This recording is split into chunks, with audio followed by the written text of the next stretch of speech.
I would like to say that I'm Tsiganos from the University of Athens. I'd like to congratulate the speakers. I think we had amazing presentations. I will focus on Mr. Psimopoulos, and I'd like to ask the following. Teaching at Harvard, I happened to be there also for a certain period of time. What is the reaction of the non-Orthodox in the matters that we're discussing here today? Because, as the previous speaker also said, perhaps technical intelligence might not be so bad, and it might be a matter of what we teach it.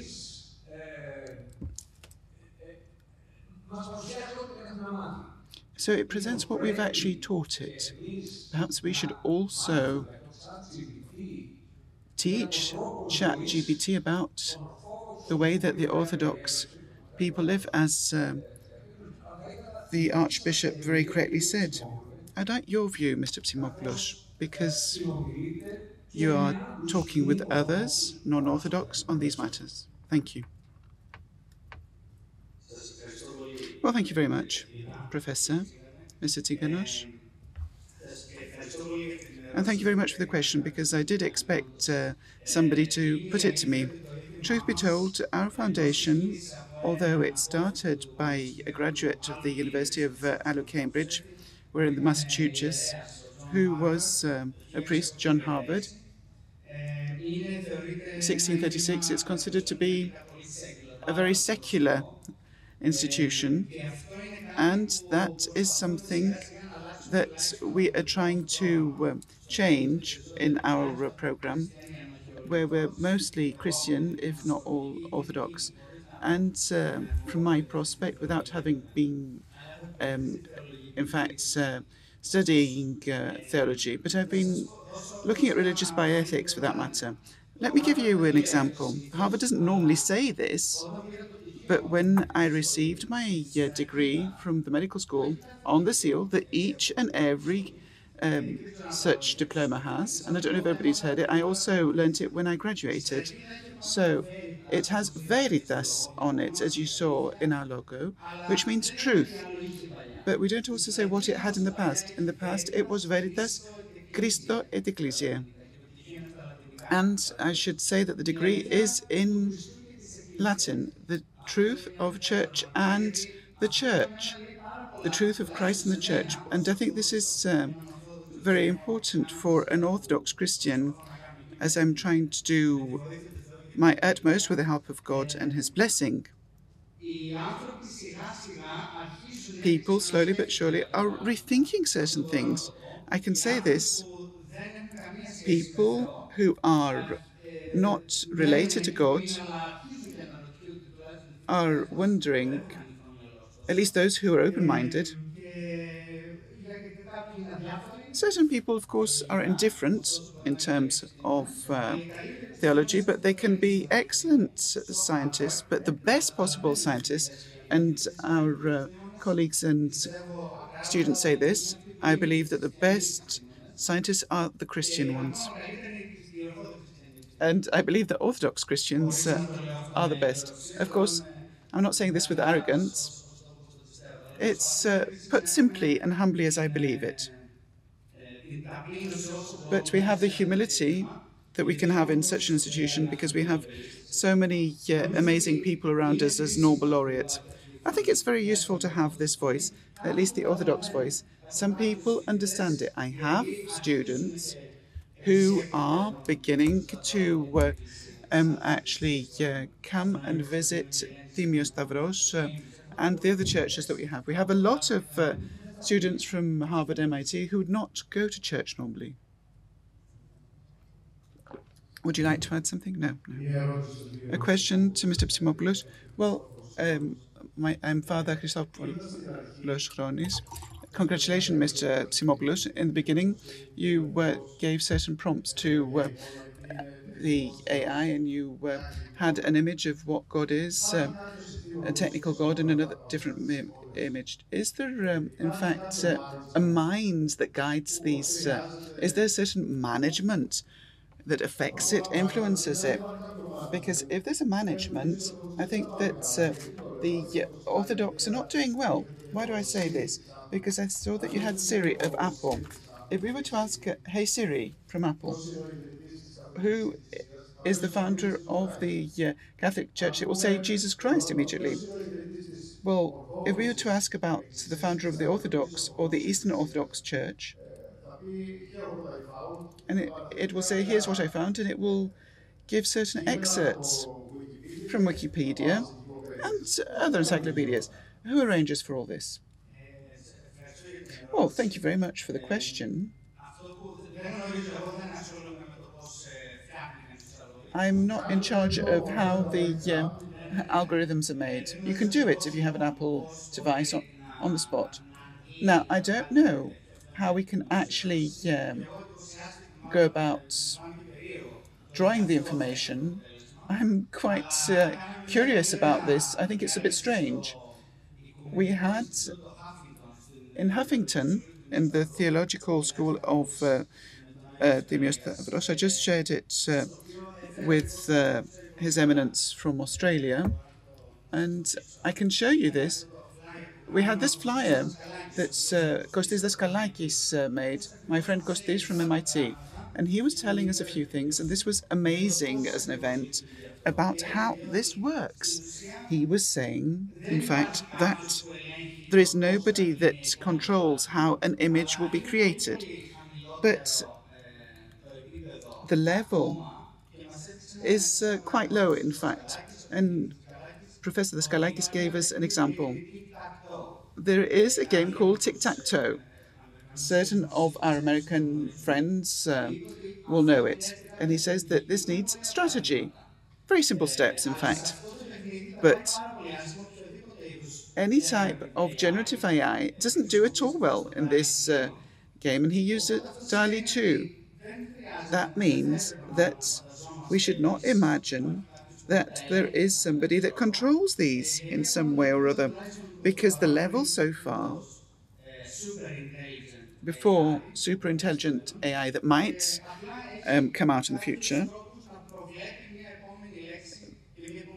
they have already the way to actually predict your next word.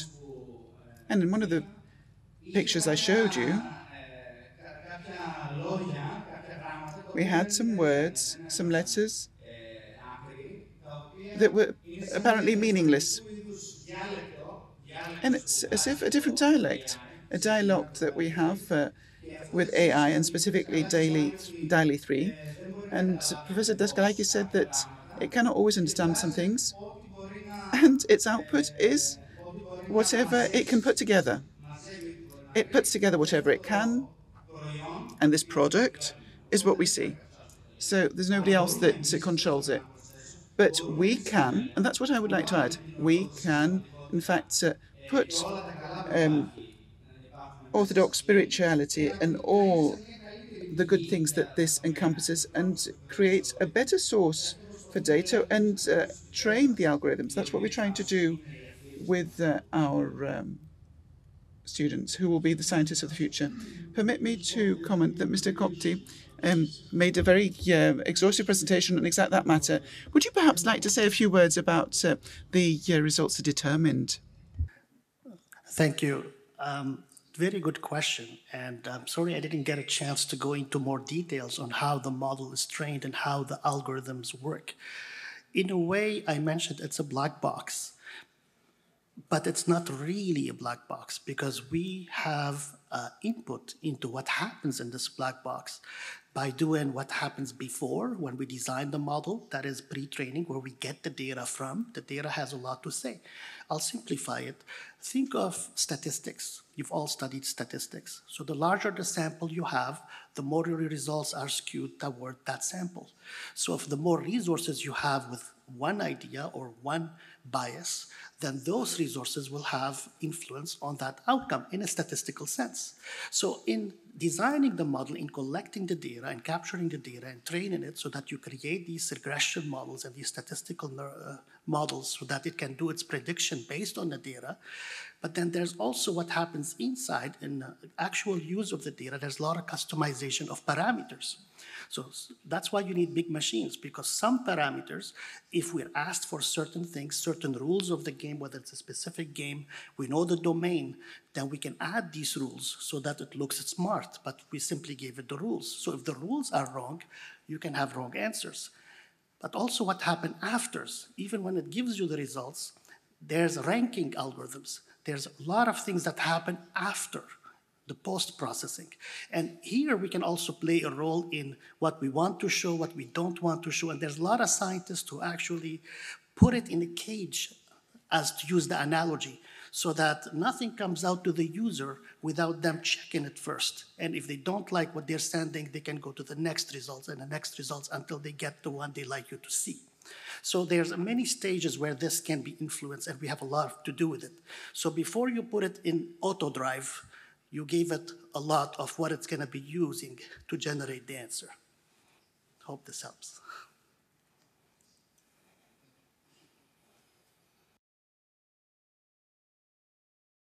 Okay, thank you very much. My name is James Sangendo from Uganda, Orthodox Church. I'm drawing attention on the topic that Father talked about, and I'm going to raise a question after that. My main concern is on the search engine, SEO, search engine optimization. Well, you gave a scenario that normally Google is considered number one. Personally, I do write articles and I do SEO. I tend to notice that there are a number of applications that do site engine optimization, and they give us around 2-3 options. There is free, there is profession, and then paid. Profession sometimes comes in with a paid. And sometimes, okay, I want some profession, but I know how to do my SEO really well. And when you do it, sometimes you do it rightly, and the web crawlers don't tend to pick it up. So my question is, like you said, it's a black box. I think in the black box, there is a lie that when you're profession and you do your things rightly, they won't be considered. But when you pay, that is when you rank number one. It is really hard, like he said. You can do a search on Orthodox Church content, and you never get the actual data you want, like in the first position. But unless you have to go at least about 2 or 3 pages, that's where you're going to find it. So try to put more light on us to be sure whether what we're doing rightly is really considered, or there is a game in between in the black box. Thank you. Thank you for your question. It's highly technical, but I'll simplify it. For those of you who don't know, search engine optimization is simply when you have a website and web pages, and you put some meaningful keywords or descriptions to give it context. So this way, when the web crawler, which is a piece of an algorithm that searches the web and finds your page, and it will find your page, it reads this information and then builds what we call a knowledge graph. So for example, it knows that red is a color, it's a graph, it's 2 nodes, so it creates these relationships. So if you have the information done correctly, then it can create the information, the links, more accurately. If you didn't do it properly, then it won't make these connections correctly. It may think that red maybe is a name, a person's name. We have people called red and not red the color. So it can be misleading. And this is why the AI start making mistakes, because remember, it's probability. There's a chance that red is a name, and there's a chance that red is a color.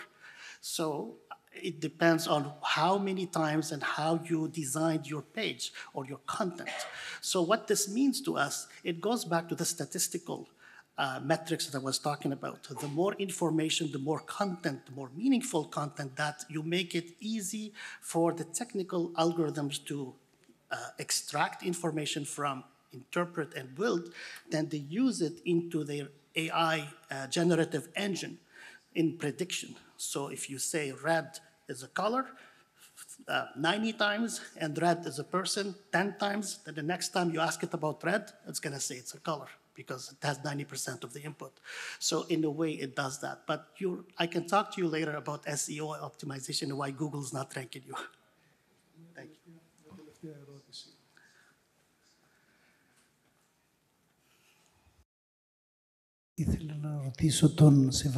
I'd like to ask His Eminence, in view of all what you said, which was very interesting, very correct, positions of the Church, how the Church will, in fact, deal with AI. Perhaps after we heard the other two speakers, especially Mr. Psimopoulos, perhaps you must think as a hierarch and as part of the Holy Synod that you are. And perhaps another body can create a committee of a high rank and theological knowledge, and to actually bring all of these points of an orthodox interest to the AI models. I think this is of the highest importance. It's something that we really must look at. I don't know if I have spoken correctly. Well, as you know, Elder, the matter of AI is something that has, in fact, been of interest for the hierarchs in the Patriarchate, the Ecumenical Patriarchate. And we, in fact, made a proposal in terms of, we made a presentation with respect to AI. And when it came to an end, and this is not something we'd like to hide, the Archbishop of America, in fact, proposed exactly what you just said. We need to create a committee that will be studying the issues of AI and will be able to guide orthodox religious thought, and the Church will create the preconditions so, theologically speaking, we can, in fact, take a position and create the criteria so that the scientists or government or an organization or ourselves can decide, as I said. So the problem that we are facing is dual. First, that we're speaking about AI today, but everything that we're saying has to do with the specific AI whose limits we know. What we're saying is not dangerous because we know that all the programs, everything that has been designed, are in fact designed to have limits. What is, in fact, more dangerous is the generative one, which has not yet been put to the general AI. And Altman, who is, in fact, the CEO of the company that's most involved with AI worldwide, he says we need 5 stages. We're at the first stage as we speak. So in order to understand what the first stage is what we know as ChatGPT. That's it. He says that in order to reach the 5th stage and to actually come to general AI, we need 10 years. So others say that we need 30. Well, let's say something in between. I have put the definitions of AI as we know it today. General AI, if we want to give a definition, is the one that could replicate the intellectual activities of each and every man. So that means the machine, AI, artificial general intelligence, known as AGI, could do all the intellectual activities undertaken by a person. So that means that we're creating a person that can, in fact, undertake all the cognitive abilities of man. At the moment, you cannot limit man. There is reason and there's consciousness.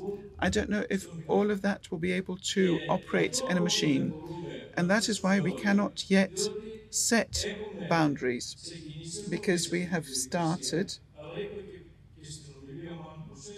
And I said in my speech, heard that more or less these are uncharted waters. in terms of AI, to the greater part. But if you permit me, I will convey this as a proposal of this conference. And if you want, please include it in your conclusions that this conference expressed the concern towards the hierarchy and the governing church to look at these matters in depth. Thank you. Well, thank you very much to our speakers and our audience. And this brings us to an end.